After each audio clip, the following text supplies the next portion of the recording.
Hello everyone! If you are new here, my name is Crystal, also known as the Book Gypsy, and today I'm going to be sharing with you all of the e-arcs that I've acquired in the last month or two. And it's a lot for me, which I'm feeling a little overwhelmed, but I'm also really excited for their releases. So I just want to share them with you, and a lot of these I haven't heard yet talked about on BookTube. So I just want to inform you guys that these books are coming out in this year, and they're coming out fairly soon, so I would like to let you know what they are. First book that I have is The Witch's Kind by Louisa Morgan. This is coming out March 19th of this year. It is published by Red Hook Press, and I was lucky enough to get an e-arc of this book.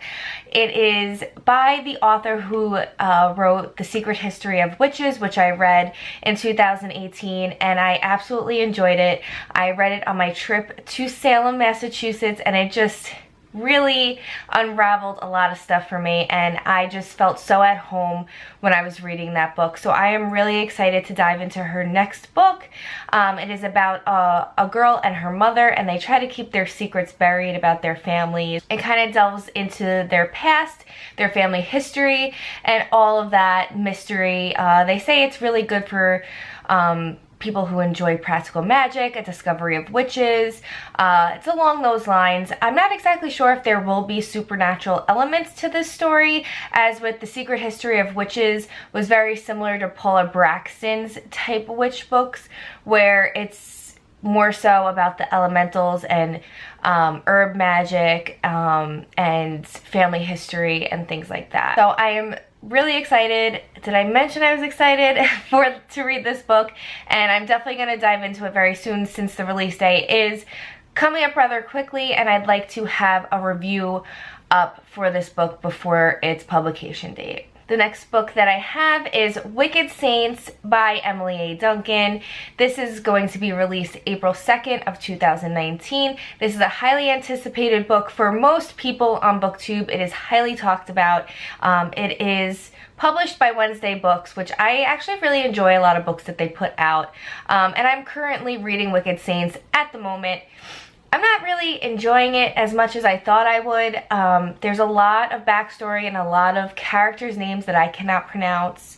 And that's where I run into issues sometimes. My attention kind of goes out the window once I start not understanding names, and if there's just too much going on. So I can see where the story could be enjoyable for some people, but at the moment I'm not loving it, but that could change. I'm really like 30% into the book at the moment. Wicked Saints is about three main characters, a girl and two boys. The girl, she could speak to gods. The boy is a prince, and then there's a monster. And their stories kind of interweave, but they're all trying to basically kill the king and destroy what he's created. So these three characters, their mission is to stop the war that the king has created, and by killing the king and ending this war, there's love, there's intrigue, there's all of the typical YA tropes involved in this, probably a love triangle along the way. It's very similar to the Grisha trilogy that I'm currently rereading at the moment, and I love that way more than I'm loving this. Even from the get-go, when I first read Shadow and Bone, I was completely invested in the story. Wicked Saints, I'm not really invested in just yet, so we shall see how it ends. But as of right now, I'm not enjoying it. Next e-arc that I received is A Boy and His Dog at the End of the World, and that is by C.A. Fletcher. This comes out April 23rd, 2019. Sorry, I'm reading off my little list so I don't forget anything. And this is published by Orbit Books, which is another favorite publisher of mine. This book is about a boy, and he kind of lives on like a secluded island, and on this island they don't have material things, but they have their dogs. They have, you know, that is their quality of life, is their dogs. They love their animals, and a thief comes and steals his dog, and he is destroyed by this. So it's kind of set in a dystopian type world, similar to Station 11, people are saying. That's what it was blurbed as, something like that along the lines. And this boy goes on an adventure to find his dog and steal back his dog from this thief that took something that was so important to him, and I could so relate to this story. I love my dog so much, so I feel like there's going to be a lot of tears shed while reading this book, and I'm excited for this to come out. I really am, and I'm excited to read it and give some feedback on it. It sounds like something that is completely different than anything that I've ever read, and I'm just happy that I got an e-arc of it. I was very lucky to get it. The next book on my list is called The Last, and that is by Hannah Jameson, and that comes out April 9th. This is a mystery thriller type book. It is also set into a dystopian world where their world was pretty much destroyed, and the only safe haven was this hotel that this woman's husband created. So, you know, pretty much everyone congregates to this hotel. It's very hard to follow, like, the synopsis of this book, and someone gets murdered there, and they need to figure out what's happening because there's a psychopath loose in this safe haven of theirs, and they need to figure out who killed this girl and why, and they need to get rid of him. So that's pretty much the premise of The Last that I got from the synopsis that it was given to me on NetGalley, and I looked it up on Goodreads as well. There's not really that great reviews so far, but there's not that many reviews either, but I'm quite excited for this. It sounds a little bit different than anything that I've ever read, so we shall see. The next book on my list is Nation of Beasts, The Lord of the Sabbath. This is by Mariana Palova, and it comes out March 5th, 2019. This book takes place in New Orleans. There's magic, there's monsters. This boy discovers that he is a part of this huge generational line of sorcerers that can summon this very dark entity. So that's basically like what I got from the synopsis, and that is why I requested this book, because I thought that would be so cool. An adventure novel from India to New Orleans, Louisiana, and I was always very intrigued by the magic and voodoo of New Orleans and all of that creepy stuff. So I'm excited to see how this book pans out. It has great reviews so far on Goodreads. So if you haven't requested this book yet on NetGalley, if you have an account on NetGalley, definitely check it out. It sounds really awesome, and I can't wait to read it.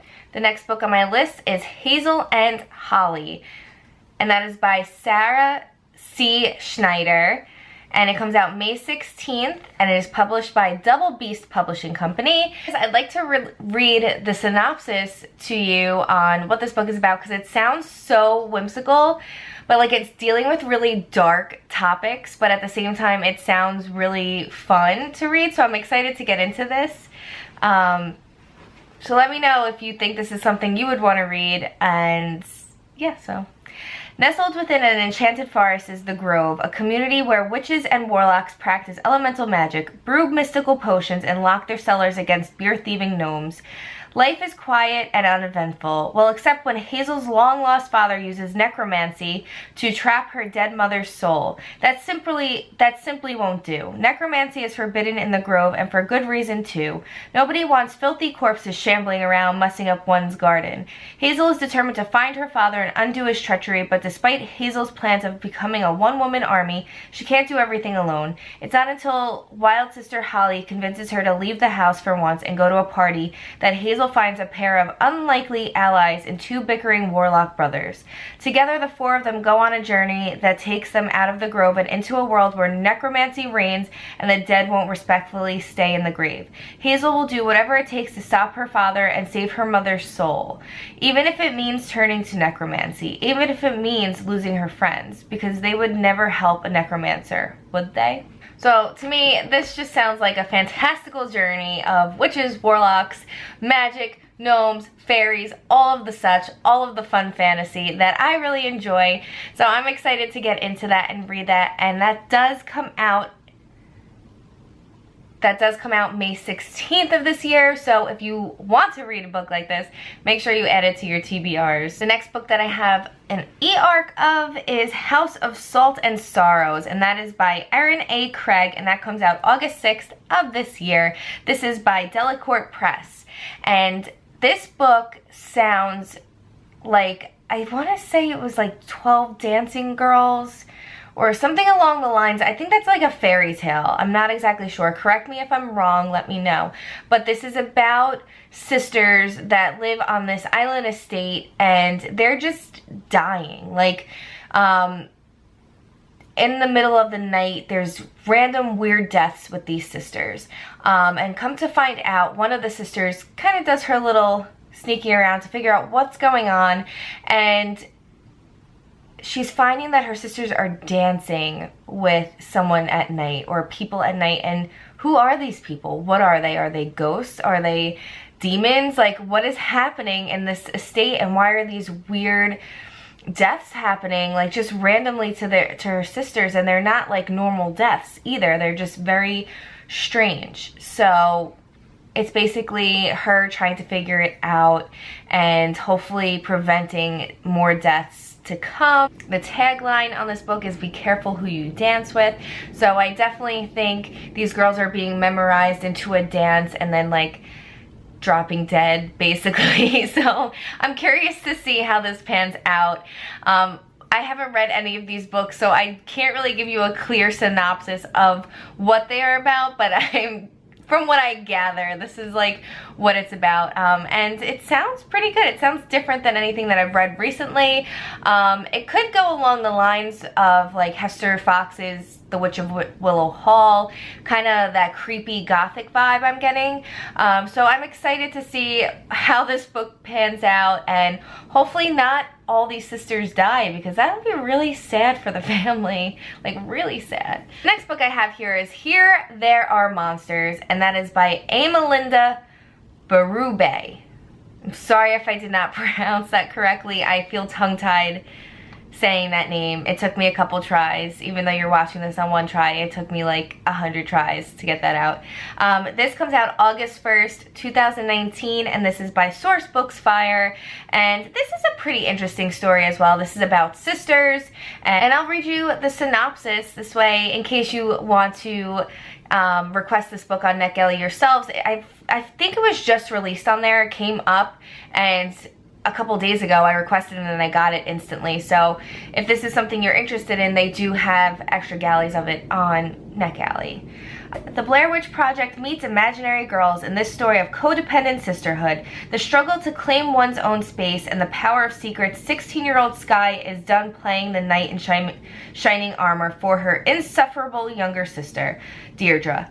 Moving across the country seems like the perfect chance to start over in their isolated new neighborhood. Sky manages to fit in, but Deirdre withdraws from everyone, becoming fixated on the swampy woods behind their house and building monstrous sculptures out of sticks and bones.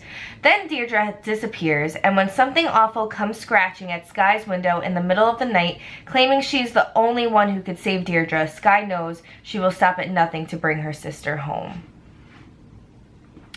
So the cover of this book is stunning, and just the premise kind of drew me in because I do have a sister and I would go to the ends of the earth for her. So I'm very excited to read this book as well. I'm probably going to wait until probably June to get into it, since the publication date is August. So I'm not going to rush that one just yet, but it does sound like something that I really will enjoy, and I am happy that I have it. I have it on my Kindle. All of these books are on my Kindle, so it's great that I could just pop open my Kindle and read all these arcs. And I'm just so happy that I joined NetGalley, because it gives you such an opportunity to read books ahead of time. And I feel like physical arcs are great, but what do you do with them when you're done? And I'm starting to feel, like I said in the past, in my past videos, very cluttered with all of the physical books that I have. It's so great owning books, and I love collecting them, but after watching Marie Kondo's special on Netflix, I am feeling really, really suffocated by the things that I own. So I'm trying to condense. So by having a Kindle and reading these arcs, these e-galleys on the Kindle really helps so much. And with Kindles, you can take notes, you can highlight things without destroying a physical copy of a book. It's really great. I love it. So if you don't have a Kindle yet, or a Nook from Barnes & Noble, any of those two really are great. I prefer the Kindle because I just have an Amazon account and it's just so much easier to get books from there. And Barnes & Noble doesn't run as many specials as Amazon does. And not to mention the Kindle Unlimited, which they always have great deals on there. Anywho, these are the e-arcs that I am excited to read this year, and I hope to get to and review before their publication date. So yeah, so on that note, I will be talking to all of you guys soon. Bye!